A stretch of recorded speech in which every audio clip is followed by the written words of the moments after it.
Cries for justice are ringing out a year after a murder that rocked Houston's music scene. Big Hawk was a local rapper on the verge, some say, of major stardom. Today, we heard from his wife and friends who told 11 News reporter Rux Russell why they're fighting to keep Hawk's memory alive. I done sailed the Atlantic, swam up the Pacific, stole a bird in Egypt, and Howard. His music can be heard over the internet, his image emblazoned on shirts and magazines.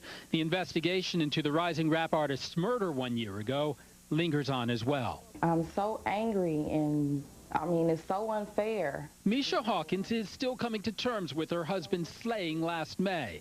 John Hawkins, known within Houston's rap music scene as Big Hawk, was by most accounts on the verge of making it big. And he wasn't involved in any drug dealings, any illegal dealings whatsoever. He was just trying to make a living for his family. And when he left home early last May, he told his wife he'd see her later.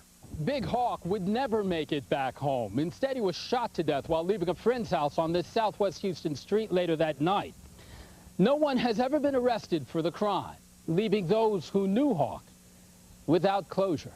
Just 3 days prior to his death, Hawk sat down for an interview with freelance producer Cliff Mack. The words he spoke then now seem prophetic. Somebody gonna die, we're gonna sickness, whatever, you know, death is promised to us. We talked to the producer about the man who shook up the music scene in town. When you heard Hawk, you really heard a fine example of the Houston sound. He didn't live. His wife has contributed to a $10,000 reward for information leading to an arrest. Ironically, Hawk's debut album will be released later this month. I do not want them to forget him. Through his music, they likely never will.